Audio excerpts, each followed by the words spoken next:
Bon dernier matin. Alors, dernier matin qu'on est ensemble, je souhaite vraiment qu'on ait un bon temps qui va aller un petit peu ailleurs de ce qu'on a passé durant cette semaine. En fait, je crois que c'est comme un espèce de beau récapitulatif, mais à travers une histoire.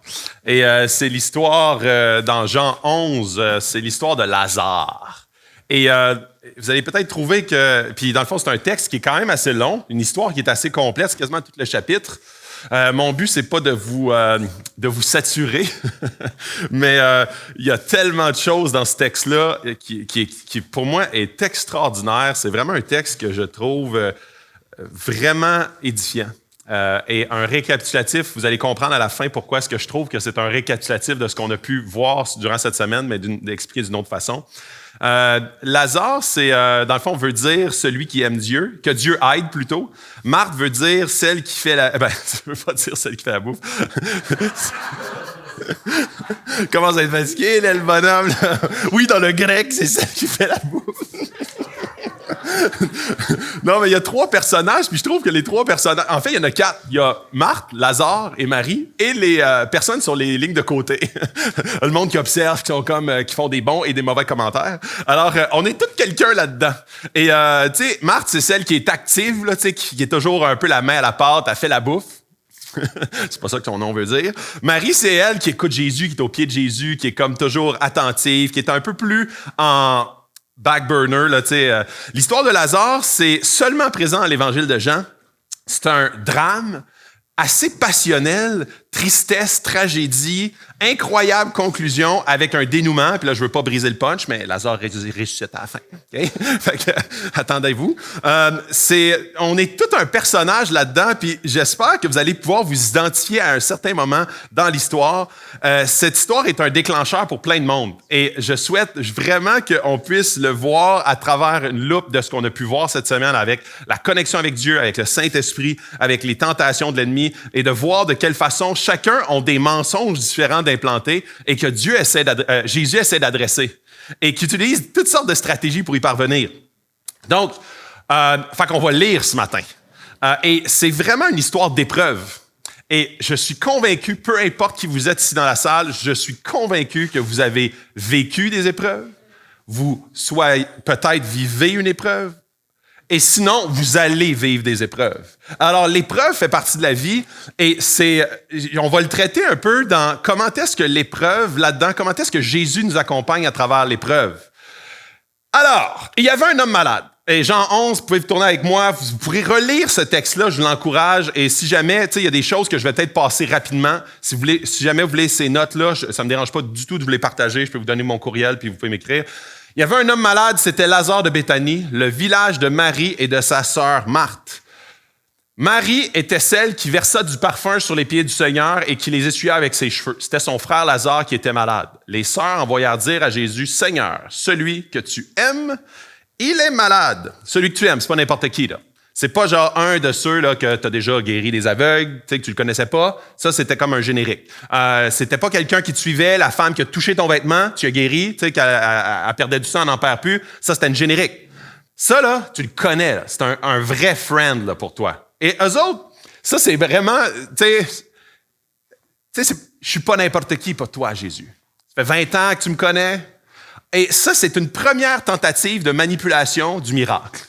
Tu fais des miracles, je te suis partout, j'ai vu qu'est-ce que tu es capable de faire dans la vie des autres. Maintenant, c'est l'heure que tu agis dans la mienne. Et on arrive au 4. À cette nouvelle, Jésus dit, « Cette maladie n'aboutira pas à la mort, mais elle servira à la gloire de Dieu afin qu'à travers elle, la gloire du Fils de Dieu soit révélée. » Or, Jésus aimait Marthe, sa sœur et Lazare. Quand il eut appris que Lazare était malade, il resta encore 2 jours à l'endroit où il était. Et c'est assez intéressant parce que Jésus, déjà là, dit « Cette maladie n'aboutira pas à la mort, mais elle servira à la gloire de Dieu, afin qu'à travers elle, la gloire du Fils de Dieu soit révélée. » L'épreuve ne servira pas seulement à « tu vas être dans l'épreuve ou tu ne seras pas dans l'épreuve ». Elle va avoir une signification, puis une raison et une utilité beaucoup plus grande. Et il les aimait alors, ça c'est tellement intéressant, dans le fond, quand il eut appris que Lazare était malade, juste avant, là, au verset 5, Jésus aimait Marthe, sa sœur et Lazare. Il les aime toutes les 3. Quand il lui a appris que Lazare était malade, il restait encore 2 jours. Il les aime, donc il reste 2 jours. Ça, c'est chiant quand même. C'est comme... Et c'est pour ça que j'ai appelé ça le délai de l'amour. Okay? Ça a l'air quasiment un titre de Le cœur a ses raisons, là, mais on va comprendre pourquoi. Les épreuves ne sont en rien une preuve d'indifférence. Dieu prouve qu'il nous aime en ce que lorsque nous étions encore pécheurs, Christ est mort pour nous. Ça, c'est sa preuve d'amour ultime. Maintenant, on a besoin d'être enseigné sur le concret de cela. Parce que Dieu prouve son amour, il nous l'a prouvé. Puis là, des fois, on arrive dans le concret des choses avec des vraies épreuves, avec de la vraie vie, avec des vraies blessures. Et là, on veut voir Jésus agir d'une vraie façon. Et je dis « vrai » entre guillemets. Je veux compris maintenant, parce que là, on tombe dans le crunch. Jésus, on te demande que tu puisses nous enseigner ce matin. On veut être à tes pieds, on veut écouter ta voix. On veut voir à quel point ce texte... Tu as voulu qu'il soit dans ta parole pour nous enseigner des vérités qui sont profondes, qui sont libératrices, ces mots ne sont pas seulement des mots, ce sont tes mots. Alors, on veut, Seigneur, entendre ta voix ce matin. On veut que ton esprit nous parle. On veut que ton esprit, Seigneur, puisse nous révéler les faces cachées de ta personne, les endroits qu'on te comprend mal ou on te comprend d'une façon distorsionnée. On veut voir ton vrai visage, Jésus. Donc, ce matin, Seigneur, prends ces quelques minutes et fais-les fructifier pour ta gloire, dans ton Fils. Amen. Alors, le langage, et ça, tu sais, vous savez, les 5 langages d'amour, là, tu sais, il y a un livre qui a déjà sorti là-dessus, là, tu sais, les cadeaux, le temps de qualité, etc. Le langage d'amour de Dieu est la confiance et la foi. Dieu aime plus que les chants, plus que ton offrande, plus que tu viennes à l'Église, le fait que tu mets ta confiance et ta foi en lui. Tout repose notre confiance en Dieu et notre foi pour le reste. Nos actions, nos réactions, notre adoration, nos épreuves reposent sur notre foi en Dieu et de quelle façon cette confiance prend forme, surtout quand on vit des épreuves. Parce que c'est là que ça met en lumière vraiment où est-ce que notre foi réside, où est-ce que notre confiance réside. Le plus que tu penses que tu peux contrôler le résultat final, le plus que tu auras de l'irritation dans ce périple de foi. Et on a souvent appris que la foi est comme un moyen de contrôler le résultat final. Si tu pries plus, et fais cela, tu auras cela. Souvent, on voit la foi et la prière comme une espèce de levier à l'action de ton cœur ou au désir de ton cœur. Mais avec Dieu, ça ne marche pas comme ça. Tout le monde ici a vécu une situation Lazare dans sa vie qui amène cette formule à tomber en morceaux. Des circonstances dans ta vie qui t'ont amené à questionner l'essence même de la foi, de ta confiance en Dieu. C'était beau quand ça allait bien, mais quand ça va plus bien, là, t'es comme, puis je vous l'ai raconté avec l'histoire de mon père. Où est-ce que c'est bien, quand on est une petite famille nucléaire, tout va bien, et là, quand on prie, il guérit pas, il meurt, ah, là, ma foi tombe en morceaux. La foi n'est pas une manière de manipuler Dieu vers ton plan. Dieu n'est pas manipulable. La foi n'est pas un moyen de manipulation, mais une patience dans le mystère de la volonté de Dieu. Et là, c'est théorique. On va le voir comment ça devient pratique. Dieu peut faire tout, mais Dieu ne fait pas parfois pour une raison très précise. Si Dieu était vraiment, il le ferait. Ça, c'est ma vision des choses. On confond l'amour de Dieu avec les preuves de cet amour selon nos critères dans des circonstances bien précises. L'amour de Dieu n'est pas toujours prouvé par comment je ressens sa présence, mais parfois comment je deal dans la perception de son absence. Je répète ça, l'amour de Dieu n'est pas toujours prouvé par comment je ressens sa présence, maintenant de façon tangible, mais parfois comment je deal dans la perception de son absence. Par la foi, je conserve foi en lui lorsque je ne vois pas. On l'adore pour qui il est plutôt que pour ce qu'il fait. Et ça a l'air facile, sauf quand on a besoin de quelque chose qu'il fasse. Jésus a laissé Marthe dans une attente irritante et quasi intolérable pendant 2 jours parce que je l'aime. Jésus, je me sens seul maintenant. Jésus, je souffre maintenant. Jésus, tu dois faire de quoi pour mes enfants maintenant. Jésus, tu dois intervenir pour mon travail et mes collègues maintenant. Jésus, tu dois me calmer parce que je vrille dans l'anxiété, je dors plus maintenant. Jésus, il faut que tu nous donnes un enfant, ça fait des années qu'on essaye. Jésus, pourrais-tu me guérir? Ça fait des années que je souffre. Donc, Jésus, fais de quoi pour moi maintenant? Une prière qui revient à toi direct et qui frappe. Tu sais, ça m'arrive assez régulièrement. T'es comme, tu fais une prière et tu as l'impression qu'elle frappe la fente du plafond puis elle redescend. Puis t'es comme, Dieu, de quelle façon il faut que je le dise pour que ça arrive? De quelle façon il faut que je fasses une prière pour que enfin tu réagisses et que tu commences à bouger au lieu de rester 2, 3, 4 jours ailleurs. On sera, puis tu sais, là, souvent on a des amis qui nous disent ouais, on sera avec vous en esprit, là, on va être avec vous. Puis là, tu sais, quand tu es dans le déménagement, puis quelqu'un dit ça, là, on va être vous avec en esprit. Yes! Ça, c'est de l'amour, hein? Et je suis à peu près certain qu'eux autres se sentent pareil, là, tu sais.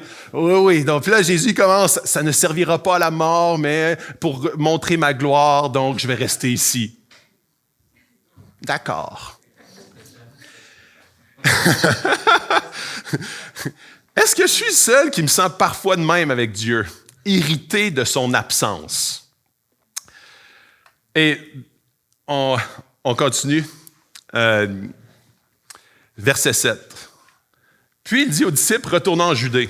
Les disciples lui dirent, Maître, tout récemment, les Juifs cherchaient à te lapider, tu retournes là-bas. Donc lui, il devrait retourner vers Lazare et retourne en Judée, faire un petit périple, ou est-ce que là-bas, tout le monde voulait le faire mourir?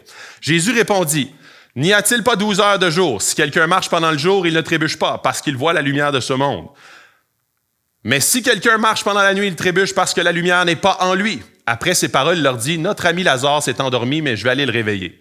Les disciples lui dirent, Seigneur, s'il est endormi, il sera guéri. En fait, Jésus avait parlé de la mort de Lazare, mais ils crurent qu'il parlait de l'assoupissement du sommeil. Jésus leur dit alors ouvertement, il est mort.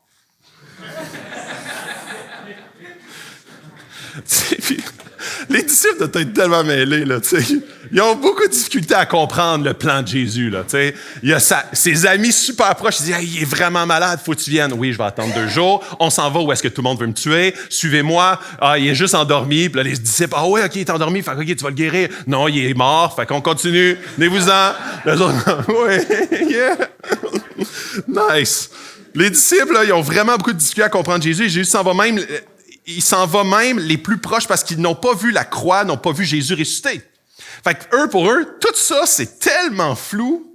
Là, nous autres, on est comme 2000 ans après, on a vu, cru dans la croix, dans la résurrection, et on est dans une toute autre démarche. Jésus, à ce moment-là, c'est un maître pour eux. C'est quelqu'un qui fait des miracles, donc c'est comme c'est quelqu'un de puissant.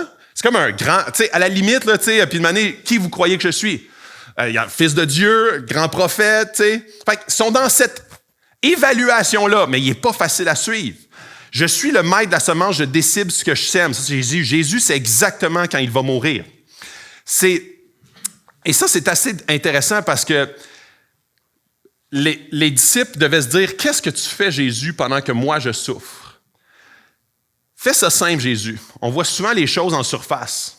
Ton Lazare à toi peut peut-être ne pas nécessairement être la mort. Ça peut être une dépendance, une tristesse, un élément dans ton caractère, une épreuve long terme. Certains éléments sont enfouis dans nos vies, dans la tombe de nos cœurs. Et on a avancé, mais jamais processé le désappointement. Souvent, dans ces circonstances, on a un choix à prendre d'une foi qui nous propulse ou de la peur qui nous paralyse. Maintenant, ils ont une décision à prendre parce que Jésus les a déçus. Il a déçu Marthe, Marie, et de plus en plus, ça va en crescendo. Ça va pas en diminuant. Parce qu'eux autres, ils voient que l'état de Lazare s'améliore pas, et les disciples sont comme, oh boy, on va le suivre, mais c'est vraiment mêlant. Est-ce que je vis selon l'amour de Dieu qu'il m'a démontré ou l'amour qu'il me démontre selon ma perception dans mes circonstances? Et ça, c'est une grande question. Parfois, son amour est prouvé parce qu'il choisit de ne pas faire. Il veut montrer une partie de son caractère dans cette histoire, à travers le moment qu'il choisira d'intervenir et non en ce moment où tu lui demandes d'intervenir. Il te montrera sa gloire d'une façon que tu ne l'as jamais vue à cause qu'il attend et à cause qu'il te laisse souffrir. Verset 15. Excusez. Et à cause de vous, afin que vous croyiez, je me réjouis de ce que je n'étais pas là, mais allons vers lui. Jésus continue, on dirait qu'il tourne le fer dans le plaie, là, tu sais. À cause de vous autres, de votre incrédulité, je me réjouis de ce que j'étais pas là-bas. Puis lui, il sait qu'il est mort. Il leur a dit, il est mort. Mais allons vers lui. Là-dessus, Thomas, appelé Didyme, qui est tout mêlé, dit, allons-nous, nous aussi, afin de mourir avec lui. Il comprend plus rien. Et comme, OK, on va sûrement crever nous autres aussi, là, mais on est ses disciples, là, tu sais. On se ferme les yeux et on avance. Charles Spurgeon dit, le Christ n'est pas heureux à cause de la douleur, mais en raison de son résultat. Il savait que cette épreuve temporaire aiderait ses disciples à une plus grande foi et il apprécie tellement leur croissance dans la foi qu'il est même heureux de la douleur qu'il occasionne.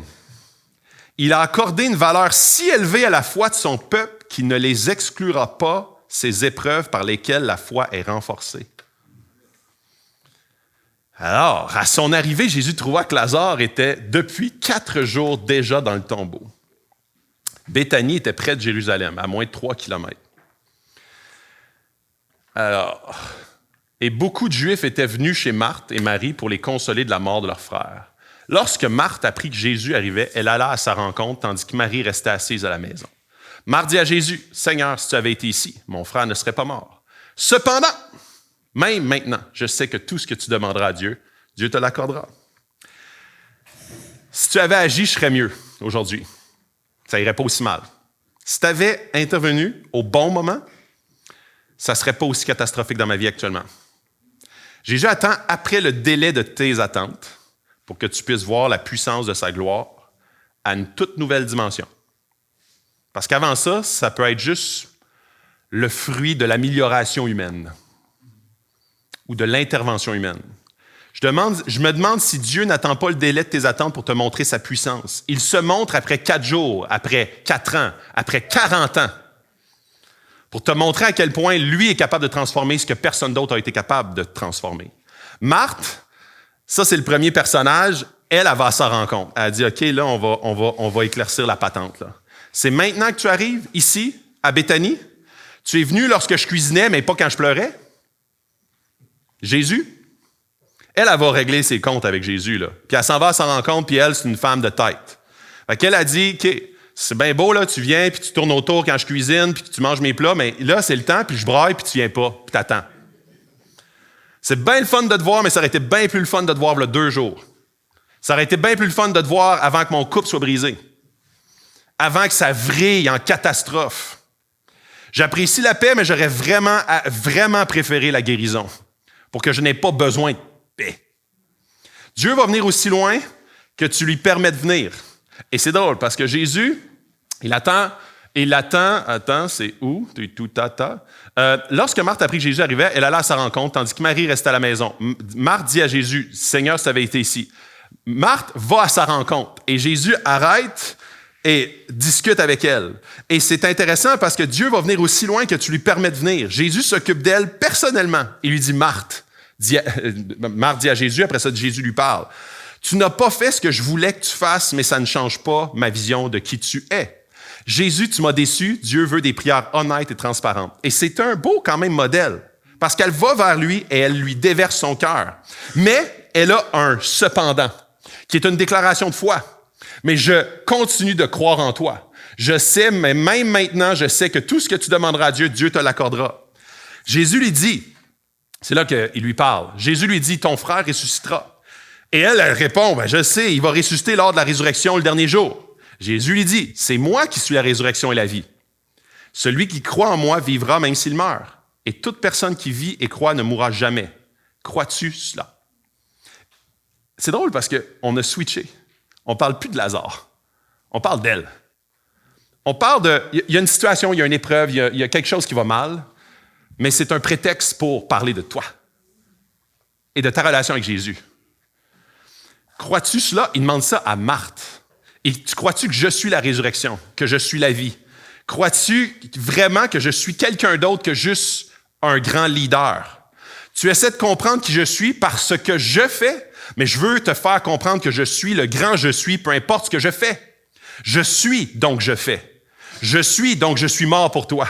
Je suis, donc je t'ai aimé et je t'aimerai toujours. Crois-tu cela? Je suis le chemin et la vérité. Je suis la vie. Je suis celui qui redonne la vie. Redonner vie à ce qui est mort. Crois-tu cela? Elle lui dit,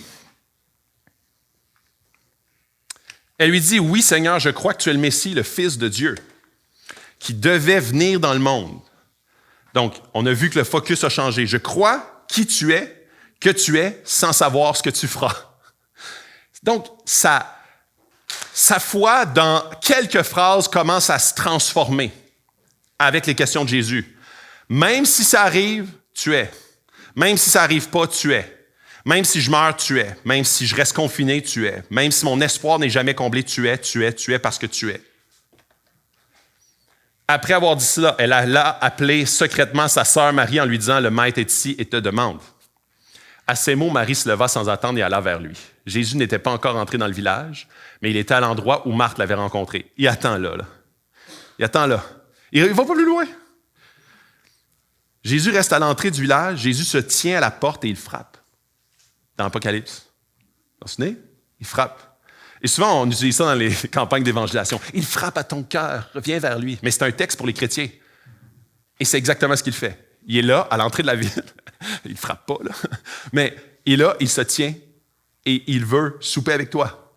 Il veut parler avec Marie. Puis Marie est passive là-dedans. Elle souffre en silence. Deux personnalités complètement différentes. Marthe, elle a dit, Jésus, tu vas m'expliquer la patente. Parce que là, ça ne marche pas, la patente. Et Marie, elle souffre en silence. Et Jésus va la chercher. Il l'appelle. Les Juifs qui étaient avec Marie dans la maison et qui la consolaient la virent se lever soudain et sortir. Ils la suivirent en disant, elle va au tomber pour y pleurer. Verset 32. Marie arriva à l'endroit où était Jésus. Quand il le vit, elle tomba à ses pieds et lui dit, Seigneur, si tu avais été ici, mon frère ne serait pas mort. En la voyant pleurer, elle et les Juifs venus avec elle, Jésus fut profondément indigné et bouleversé. Où l'avez-vous mis, Seigneur? Lui répondit. Viens, tu verras. Jésus pleura. Jésus dit, amène-moi là. Où l'avez-vous mis?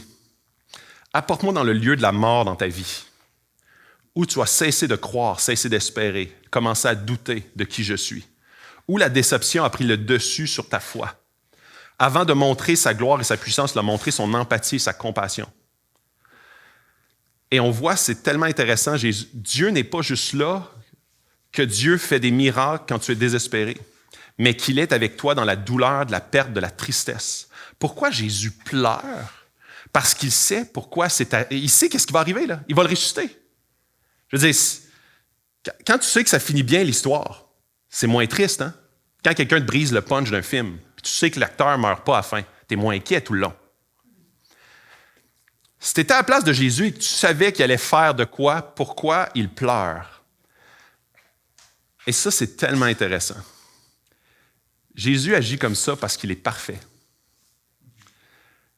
Et puis là, tu sais, même pour 10 minutes, il n'y a rien de mal à pleurer. Souvent, les gens, particulièrement dans le monde chrétien, on pense que parce qu'on a un espoir suprême, les larmes sont inutiles. Les pleurs, pleure pas, un jour il va revenir, tu vas le revoir. C'est une joie en fait. Et ça, là, il n'y a rien de plus irritant pour quelqu'un qui ne connaît pas Dieu de se faire un gros sourire par un chrétien dans un centre funéraire pour dire « On le reverra un jour, essuie tes larmes. » Jésus est parfait et parfaitement mature émotionnellement, spirituellement et psychologiquement. Il est en deuil. Ce n'est pas un signe de faiblesse, mais d'humanité totale et complète, même pour 10 minutes. On pense qu'on doit arranger tout, très souvent dans le monde chrétien. On doit prier, arranger, embellir, traiter. Parfois, c'est juste d'être là et à l'écoute. Pleurer avec ceux qui pleurent. Et c'est exactement ce que Jésus fait là. Il voit la tristesse.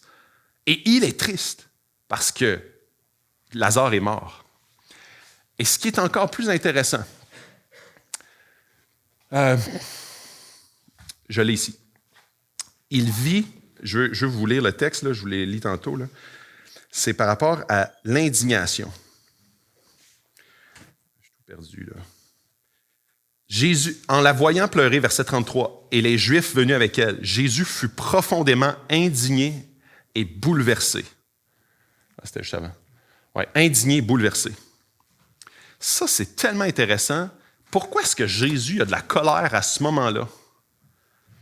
Jésus, pourquoi est-ce qu'il y a-t-il une erreur de champ lexical des traducteurs? Parce que c'est comme si tu te pointes au salon funéraire et tu es comme c'est quoi le problème? Qui est mort? C'est comme de dire que Jésus il rentre devant la mort en beau fusil.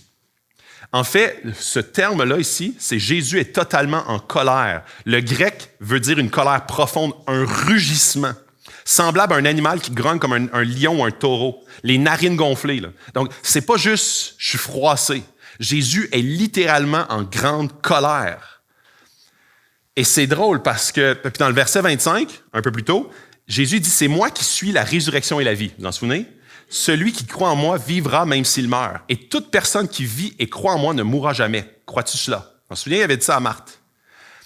Jésus, pourquoi il est en colère? Il n'est pas choqué après les victimes, il n'est pas choqué après Dieu, il est choqué après la mort. Il est la solution au problème occasionné par l'ennemi numéro 1 de Dieu, Satan.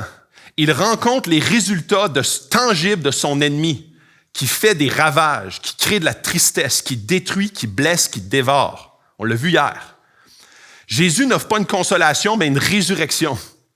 Il entre parce qu'il est comme « Wow, là, je vois vraiment les ravages de l'armée de Satan qui est venue détruire une ville et saccager. » Il est en colère parce qu'il voit le résultat de ce pourquoi il est venu sur la terre. Je suis venu pour combattre ça, la mort. Il ne dit pas « Si tu crois en moi, un jour tu ressusciteras. Si tu crois, tu vivras. » Vive une nouvelle vie, un nouvel espoir, un nouveau but, un nouveau roi maintenant. Et il dit, apporte-moi là. Où l'avez-vous mis? Cet endroit de la déception, cet endroit-là, montre-moi ce qui est mort dans ta vie, montre-moi ce qui n'est plus. La question n'est pas si tu as un Lazare, mais ce que tu feras avec. Avant de montrer sa puissance, il a montré son empathie. En le voyant pleurer et les Juifs venus avec elle, Jésus fut indigné et bouleversé. Jésus, de nouveau profondément indigné, se rendit au tombeau. C'était une grotte. Une pierre fermait l'entrée.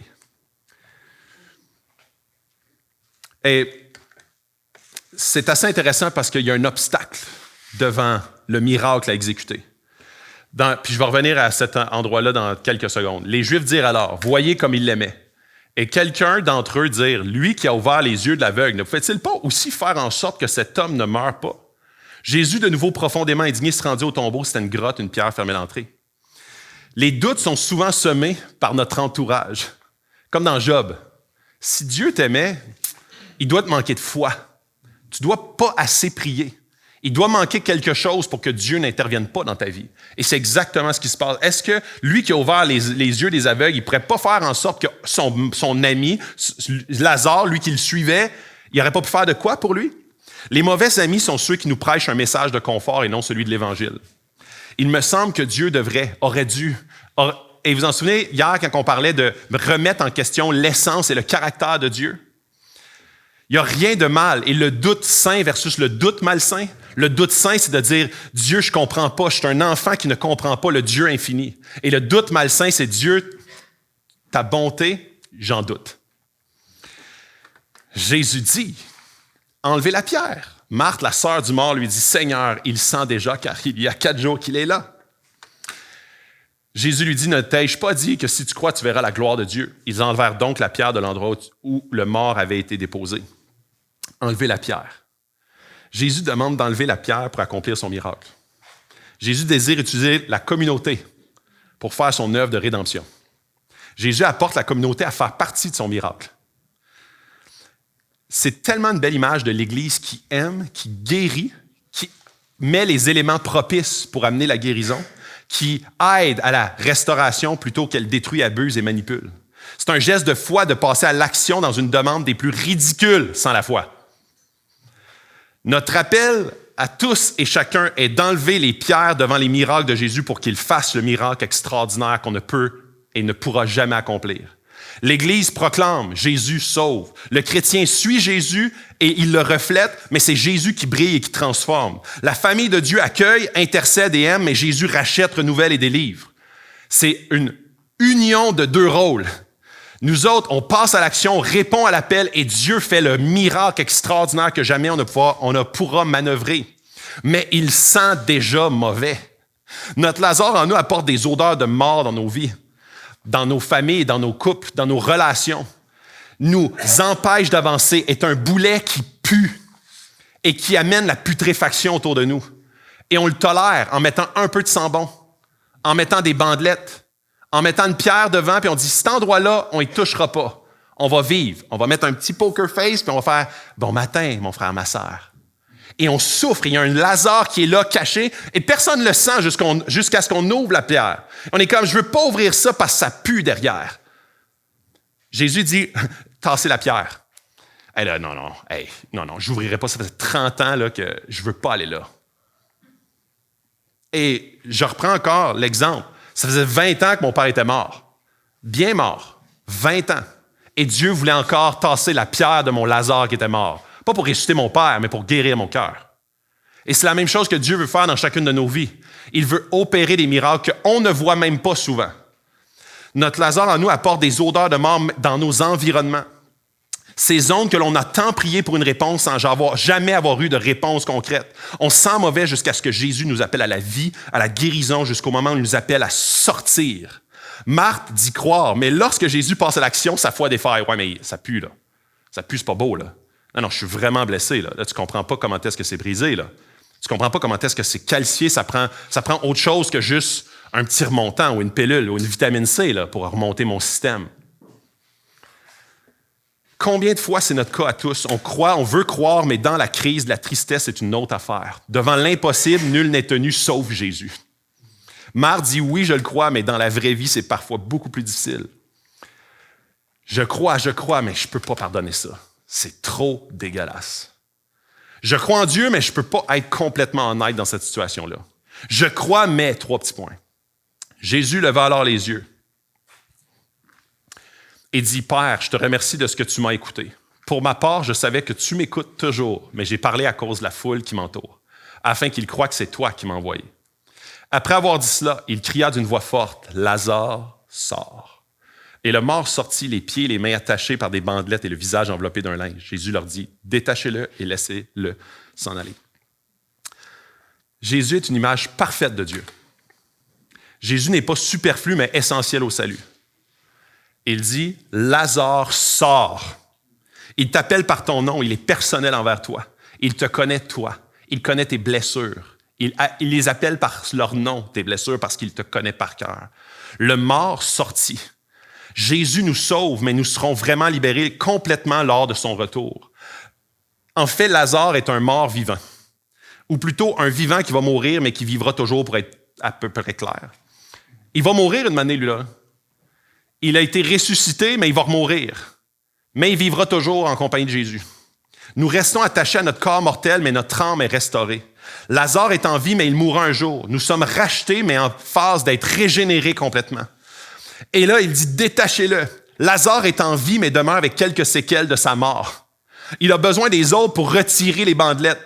Encore une fois, Jésus appelle la communauté à participer à son œuvre, à son miracle. Dieu fait l'impossible et par la suite, la communauté aide pour finaliser le miracle de Jésus. C'est encore intéressant comment est-ce que la communauté nous permet de ne pas retourner et rester liés et envelopper des éléments de mort. Souvent, on a tendance à retourner à nos habitudes de mort. Dans Galates 5.1, il est écrit « C'est pour la liberté que Christ vous a rendu libre. Tenez donc ferme dans cette liberté et ne vous placez pas de nouveau sous la contrainte d'un esclavage. » Souvent, notre tendance, c'est d'être guéri et éventuellement, dans des périodes de stress et de crise, retourner à ce Lazare, retourner dans le tombeau, reprendre des bandelettes puis dire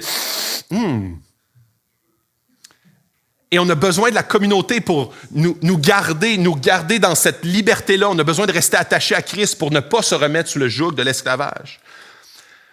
Verset 45, « Beaucoup de Juifs qui étaient venus auprès de Marie et qui virent ce que Jésus avait fait crurent en lui. Mais quelques-uns d'entre eux allèrent trouver les pharisiens et leur racontèrent ce que Jésus avait fait. » Jésus sera pour tous les êtres humains une odeur de mort ou une odeur de vie, peu importe ce qu'il fait. Certains croient, certains le crucifient. Certains l'aiment, d'autres le méprisent. Certains croient, certains le rejettent. Ils ont vu la même chose. Impossible à un être humain d'accomplir. Il y en a qui croient, il y en a qui ne croient pas. Jésus vient déstabiliser nos préconçus, nos habitudes et nos idoles, notre orgueil profondément ancré. Dans Jean 12.10, je ne sais pas si je l'ai là, les chefs des prêtres, c'est un chapitre plus loin, les chefs des prêtres décidèrent de faire mourir aussi Lazare. Jésus est rejeté, mais aussi ceux qui le suivent, et c'est normal. Ça fait partie de la game.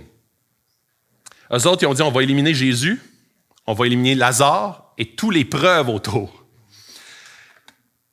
J'arrive à ma conclusion. Alors les chefs des prêtres et les pharisiens rassemblèrent le Sanhédrin et dirent, « Qu'allons-nous faire? En effet, cet homme fait beaucoup de miracles et de signes miraculeux. Si nous le laissons faire, tous croiront en lui. Et les Romains viendront détruire notre ville et notre nation. Ça va défaire mon petit royaume s'il continue de même.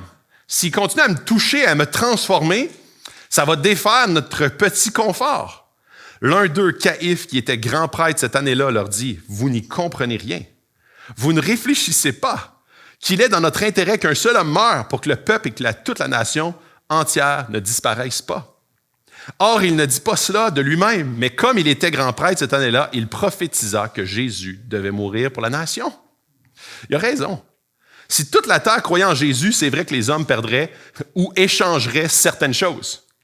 La haine deviendrait amour, l'avarie deviendrait partage, la compétition deviendrait collaboration et communauté, la xénophobie deviendrait unité et amour, la séparation deviendrait union, les divisions et les guerres deviendraient paix et partage, les grands de ce monde deviendraient des serviteurs de tous et chacun, l'individualisme se transformerait en collectivisme, la domination se changerait en donation, le pouvoir serait entre les mains de Jésus seul, les cris de revendication laisseraient place aux chants de louange et d'adoration, l'anxiété laisserait place à la paix, notre langue universelle serait la prière et les paroles de mort deviendraient des paroles de vie.